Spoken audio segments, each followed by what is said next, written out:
Hello everyone, this is Jitendra और आज की इस वीडियो में मैं आप सभी के साथ शेयर कर रहा हूं इनकम टैक्स का एक इम्पोर्टेंट फॉर्म 16। क्या होता है फॉर्म 16 और क्यों है ये बहुत ही इम्पोर्टेंट, आइए जानेंगे इस वीडियो में और इस वीडियो को पूरा देखिएगा। फॉर्म 16 एक दस्तावेज या प्रमाण पत्र है, सर्टिफिकेट है जो कि आयकर अधिनियम 1961 की सेक्शन 203 के अकॉर्डिंग भारत में किसी रिक्रूटर या फिर कंपनी में कर्मचारियों को जारी किया जाता है। इसे वेतन प्रमाण पत्र या सैलरी सर्टिफिकेट के रूप में भी जाना जाता है। इसमें किसी विशेष फाइनेंशियल ईयर में कंपनी या नियोक्ता द्वारा कर्मचारियों को दिए गए वेतन और कर्मचारी के वेतन में से काटे गए इनकम टैक्स के बारे में पूरी जानकारी होती है।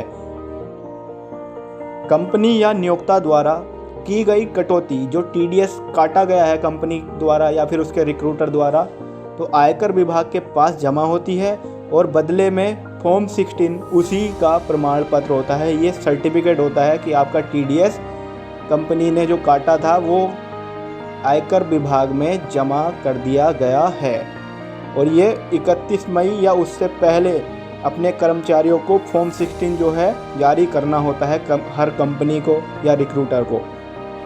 फॉर्म 16 को निम्नलिखित दो भागों में डिवाइड किया गया है। आइए जानते हैं फॉर्म 16 का पार्ट ए क्या होता है। फॉर्म 16 पार्ट ए में तो इसमें बेसिकली भाग ए में जो है कर्मचारी की ओर से कंपनी या नियोक्ता द्वारा सरकार के खाते में जमा कराए गए टैक्स की जानकारी होती है कि कितना टैक्स जमा कराया है।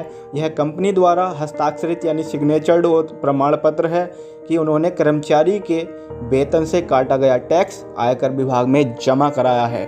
ओके, आइए चलते हैं और जानते हैं। यहाँ पर देखिए आप, कंपनी या फिर किसी रिक्रूटर द्वारा जो फॉर्म 16 जारी किया गया है इनकम टैक्स द्वारा, तो फॉर्म 16 का ये पार्ट ए है। आप इसमें देख सकते हैं यहाँ पर name and address of the employer, दूसरी साइड है name of the address of employee, फिर पैन नंबर है, टैन नंबर है, टैन नंबर रिक्रूटर का होता है। ठीक, तो ये सारी चीज़ें हैं जो बेसिकली जानकारी आपको मिल सकती है फॉर्म 16 के ए पार्ट में। फॉर्म 16 का पार्ट बी क्या है, इसमें ये कंप्लीट स्टेटमेंट है जिसमें पेमेंट के बारे में पूरी जानकारी, जैसे कि कर्मचारी द्वारा अपने कंपनी को किसी अन्य आय पर किए गए टैक्स भुगतान की राशि या कोई टैक्स बकाया हो तो उसकी जानकारी होती है। यह कर्मचारी द्वारा अर्जित आय जो कमाई गई है उस पर लागू टैक्स छूट और कटौती की जानकारी प्रदान करता है।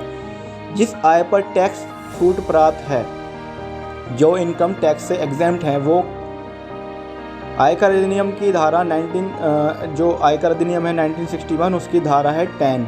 उसके अंतर्गत कुछ छूट हैं जैसे कि कर्मचारियों के कन्वेंस, हाउसिंग रेंट, एचआरए, बच्चों की शिक्षा, ये सब चीज़ें उसमें माफ़ की जाती हैं, छूट की जाती है। और वेतन से टैक्स माफ़ होता है under section 80C, 80CCC, 80CCD में कर्मचारियों को 1.5 लाख रुपए तक का टैक्स माफ़ किया जाता है। इसकी जानकारी भी इसमें होती है, फॉर्म 16 में मिलती है आपको।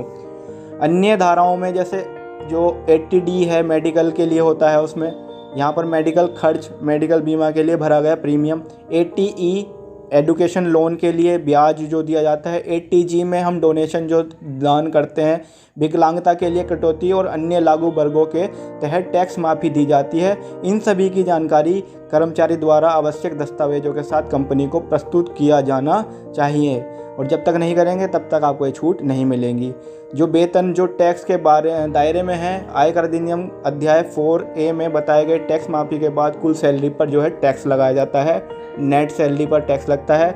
यदि कोई शिक्षा सेस, एडुकेशन सेस या सरचार्ज है वो, और यदि धारा 87 के तहत कोई टैक्स रिबेट लागू है तो, या फिर 89 के तहत कोई रिलीफ मिल रहा है तो आय पर कुल टैक्स माफ़ी और बकाया टैक्स जो भरना है या कोई रिफंड लागू होगा। ये सब चीज़ें आपको मिलेंगी फॉर्म 16 के पार्ट बी में। ये रहा आपके पास फॉर्म 16 का पार्ट बी, इसको आप देखिए ज़रा।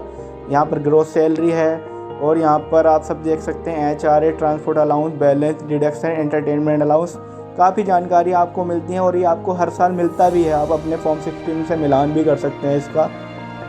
फिर यहाँ पर इसका पार्ट बी का ही कुछ नीचे का पार्सन है कि 80C 80D under section 80C में कितनी छूट हुई, उसके बाद घटा करके जो इनकम आई, उसके बाद total income, tax on total income, फिर रिबेट कोई हो तो वो सब चीज़ें हैं। अब फॉर्म 16 के प्रकार क्या हैं, ये चीज़ इम्पोर्टेंट है। फॉर्म 16 के अलावा फॉर्म 16 के 2 अन्य प्रकार और होते हैं जो आपको वेतन के अलावा अन्य स्रोत से प्राप्त आय के लिए मिलते हैं। जो फॉर्म 16 होता है वो सैलरीड पर्सन को दिया जाता है, जारी किया जाता है, और जो फॉर्म 16 के अदर 2 फॉर्म हैं वो अन्य स्रोतों से आय के लिए दिए जाते हैं। जैसे फॉर्म 16A वेतन के अलावा अन्य आय पर लागू TDS का प्रमाण पत्र है।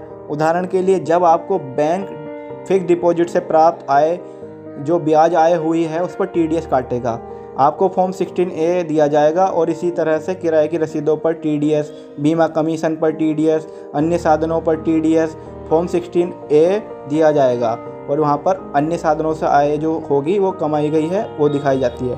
फॉर्म 16B में क्या होता है, संपत्ति की बिक्री पर काटे गए टैक्स का TDS प्रमाण पत्र है, अर्थात यह दर्शाता है कि खरीदार द्वारा संपत्ति पर काटी गई TDS राशि आयकर विभाग में जमा कर दी गई है या नहीं। खरीदार को प्रॉपर्टी खरीदने के लिए दी जाने वाली राशि से 1% TDS काट कर देना पड़ता है। खरीदार को बाद में यह राशि आयकर विभाग में जमा करने बेचने वाले को फॉर्म 16 देना होता है। अब आप इससे समझ जाइए कि कितना इम्पोर्टेंट है फॉर्म 16। और फॉर्म 16 से रिलेटेड कोई आपका क्वेश्चन है तो आप मेरे वीडियो के कमेंट बॉक्स में लिख सकते हैं।